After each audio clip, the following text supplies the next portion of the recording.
RP Singh, लोग निपटेंगे क्या? आप 70 साल का हिसाब मांगते हैं कांग्रेस का, आपको भी देना पड़ेगा 10 साल का हिसाब। तो महंगाई कितनी कम हुई, कितने बेरोजगार युवाओं को नौकरी मिली, आधी आबादी को न्याय मिला कि नहीं मिला, ये रिपोर्ट कार्ड तो देना पड़ेगा। बिल्कुल, बिना रिपोर्ट कार्ड के तो कोई वोट देता नहीं और बिना रिपोर्ट कार्ड का काम होता नहीं। सुप्रिया बहन ने बड़ी अभी छाती ठोककर बड़ा दम खम के साथ कहा कि हमने कर्नाटका के अंदर अपनी गारंटीज पूरी कर दी। कृपा कर जानकारी लेनी चाहिए कि वो जो गृह ज्योति स्कीम थी उसमें कितने यूनिट फ्री मिल रहा है, जरा वो जानकारी ले लेनी चाहिए। मैं चाहूँगा अपनी रिसर्च टीम से अपनी रिसर्च टीम से आप कार्यक्रम खत्म होने से पहले वो रिसर्च जानकारियाँ ले लें। नारी शक्ति के अंदर कितने बहनों को लाभ मिला, जरा उसकी भी जानकारी ले लेनी चाहिए। मेरे पास भी डेटा है, मैंने भी आज इसलिए मैंने डेटा सारा इकट्ठा कर मंगवाया था, मुझे पास अब सुप्रिया बहन बोलेंगी। परंतु जो मूल बात है, हिमाचल की इन्होंने बात करी। हिमाचल के इन्होंने कहा था कि हम आते साल इन्होंने कहा था अपने जो कैबिनेट मीटिंग में पास भी गए, 1 लाख जॉब हम देंगे अगले 1 साल के अंदर, और 5 लाख का वादा पूरे अगले 5 साल में, परंतु 1 लाख जॉब देंगे। कितने हुए? हर महिला को 1500 रुपये महीना देंगे, ये इनका वादा था। और ये कहा था जितनी सरकार आएगी उसके अगले दिन घोषणा हो जाएगी और अगले उसी महीने से आपको पैसे आने शुरू हो जाएंगे। 300 यूनिट कहा था फ्री देंगे, 126 यूनिट फ्री मिलती है, 125 मिलती है, 26 में के ऊपर पैसा लगना शुरू होता है। 300 यूनिट का फ्री का वादा था इनका। इन्होंने यहाँ तक कहा था कि जो बागवान है, जो फल लगाते हैं, वो किसान अपने दाम खुद तय करेगा, हम नहीं तय करेंगे, वो तय करेगा, और वो तय कर जिस दाम पे हमको देगा हम ले लेंगे। ये उनके वादे थे। तो कोई वादा पूरा नहीं किया कांग्रेस ने? एक छोटा सा वादा, एक छोटा सा। एक उन्होंने कहा था कि हम दूध लेंगे 100 रुपये प्रति लीटर, ये वादा किया था, हम 100 रुपये प्रति लीटर दूध लेंगे। और जो आपने अभी कहा बहन कि इन्होंने वादा किया था पिछली बार युवा के नाम से कि हम 6000 रुपया प्रति माह हर युवा को 72,000 रुपया साल का देंगे। लोगों ने नकार दिया, क्योंकि लोगों को पता किसका कितना सच्चा, कितना झूठा, कितना कर पाएंगे, कितना नहीं कर पाएंगे, कितने वादे कर नहीं पूरे किए, ये सबको जानकारी है और इनके पास दिखाने के लिए कुछ है नहीं। आज कर्नाटका की जो वित्तीय स्थिति वो सबको जानकारी है कि वहाँ पर पीने का पानी नहीं आज बेंगलोर के अंदर, और वहाँ के उप मुख्यमंत्री कहते हैं हमारे पास पीने का पानी नहीं है। हाँ, अभी बस आधा सेकंड अभी ये चिदम्बरम साहब की बात कर रही थी कि बड़े बड़े काबिल आदमी हैं, वही है ना जिन्होंने कई करोड़ों रुपए की सब्जी अपने गमलों में उगा ली थी, इतने काबिल है वो। चलिए आरपी सिंह, अब अपने रिपोर्ट कार्ड पर आ जाते हैं। भाई 2024 की बात करने बैठे हैं ना हम, तो मैं आऊंगी सुप्रिया जी। 2024 में रोजगार की बात उठेगी? कितने बेरोजगारों को आपने रोजगार दिया, ये उठेगी? बिल्कुल उठेगी। महंगाई से जनता त्रस्त है, ये आवाज उठेगी। किसानी के लिए क्या किया? ये तो 4 जातियां आपकी बनाई हुई हैं, युवा, गरीब, किसान और नारी। तो इन चारों सेगमेंट में आपने क्या किया, ये बात तो जी उठेगी, जवाब देना पड़ेगा। बिल्कुल जवाब देता हूँ। तो बेरोजगारी पर क्या किया पहले ये बता दें आरपी सिंह मुझे। मैं जानकारी देता हूँ।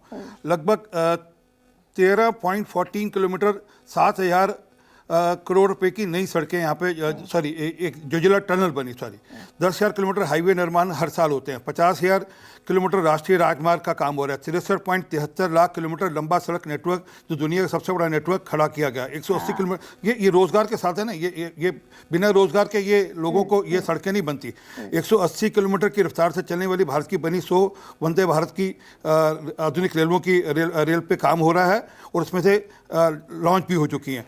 वर्ल्ड का एक मिनट वर्ल्ड का सबसे बड़ा, सबसे पहले मोदी सरकार के विकास की तस्वीर दिखाई जनता को, लेकिन मुझे ये बता दीजिए, वो उत्तर प्रदेश में अभी पेपर लीक में 48 लाख लोगों ने आवेदन किया मात्र 60,000 नौकरियों के लिए।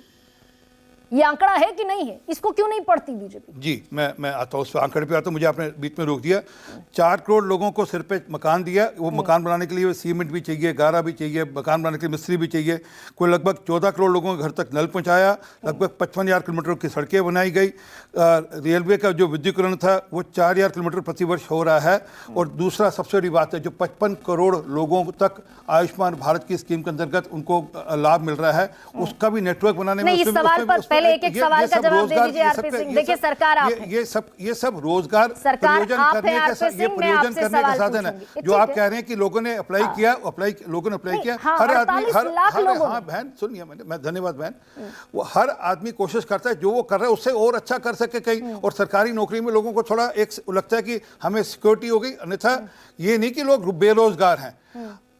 अच्छा, बेरोजगार नहीं है लोग। मैं इसका भी आंकड़ा दे देती हूँ आपको। मैं भी आंकड़ा देता हूँ ना। 25 साल से कम उम्र के जो ग्रेजुएट हैं उनमें से 42% लोग बेरोजगार हैं, यानी कि हर तीसरा युवा बेरोजगार है। आप कह रहे हैं कि उनके पास काम है जी, जिनको 1 घंटे का भी काम 1 हफ्ते में नहीं मिला। 1 घंटे का भी 1 हफ्ते के भीतर जी हो गया। ऐसे बेरोजगार ग्रेजुएट इस देश में 42% है। फिर दोहरा देती हूँ, हर तीसरा ग्रेजुएट मैंने बेरोजगार कहा बहन, ये सिर्फ फर्क ये है कि मेरा डेटा नहीं, अब ये आप अपनी रिसर्च टीम को बोलना जाने से पहले बता देंगे। ईपीएफओ के हिसाब से 18 करोड़ लोगों को रोजगार मिला पिछले 10 सालों में। 4 करोड़ लोगों ने प्रधानमंत्री जी की जो रोजगार की स्कीम थी उसमें लोन लिया, और लोन लेकर फिर उसमें अपना काम शुरू किया। आरपी सिंह, कौन सा लोन लिया? सरकार से लोन लिया, 50,000 रुपए से लेकर 5 लाख रुपए तक का लोन लिया। अब आप बोलेंगे जो 50,000 लोन की बात कर रहे हैं जी जी हाँ, 50,000 रुपए का मैं लोन माना है। हाँ, मैं तो कह रहा हूँ, मुझे पता था आप बोलेंगे। मैं इसलिए 50,000 से लेकर 5 लाख तक का मुद्रा लोन लिया। 50,000 वाला भी जो लोन लेता, अगर वो रेडी, मैं हालांकि रेडी नहीं लगाता, बढ़िया काम कर लेता, सिलाई की मशीन लग जाती है। 50,000। अरे हाँ बिल्कुल, आपको चलिए ना, मैं दिखाता हूँ कैसे चलती। मेरे बुद्धनगर में आई, आपको दिखाता हूँ कैसे 50,000 के प्रयोजन से लोगों को रोजगार का योजना। वो जो रेडी वाली स्कीम है उसमें 10,000 रुपए की योजना अलग है, जिसमें प्रति व्यक्ति को 10,000 रुपए दिया गया। वो एक के साथ एक व्यक्ति रोजगार के साधन में आता है, और 4 करोड़ का मतलब 4 करोड़ से 4 करोड़ और जोड़े होंगे, 8 करोड़ लोगों को रोजगार मिला होगा। 8 और 18 मिला के 26 करोड़ लोगों को पिछले 10 साल में रोजगार हुआ। तो एक मिनट बहन, ठीक है, आप अगर रोजगार की बात कर रहे हैं तो बिहार में जो वैकेंसी निकली थी, 2.25 लाख लोगों की वैकेंसी थी, और 10 लाख लोग, 8 लाख लोग पहुंच गए, और भर गया पूरा बिहार, पूरे भारत से लोग चले गए। ये कौन लोग हैं फिर?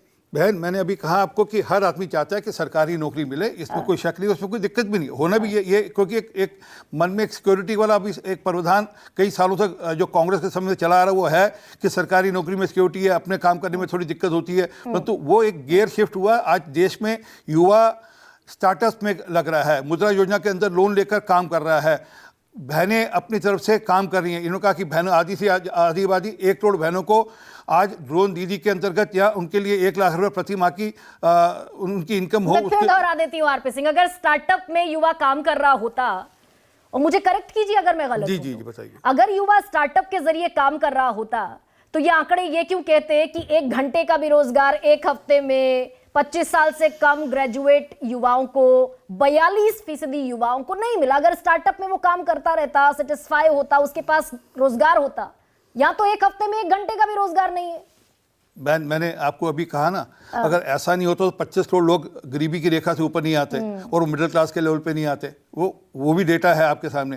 परंतु जो मूल बात है कि हर व्यक्ति चाहता है सरकारी नौकरी मिले। एक मैंने जो वापस रिपीट कर रहा हूँ उसमें कोई दिक्कत नहीं है, परंतु और हर व्यक्ति को अपने जो काम कर रहा है उससे अच्छा काम। अगर आज आप यहाँ पर एंकर हैं, कल आप चाहेंगे कि आप पूरा चैनल खुद चलाएं, ये तो हर आदमी का। मैं अगर आज जो थोड़ी सी आरपी सिंह, मैं दर्शकों के सामने भी सबसे बड़ा सवाल जो देख रहे हैं उनके सामने भी थोड़ी सी क्लैरिटी के साथ ये कह देती हूं कि बेरोजगारी का आंकड़ा इस तरह से जारी नहीं होता जब किसी के पास रोजगार है और वो बेहतर रोजगार की तलाश में है।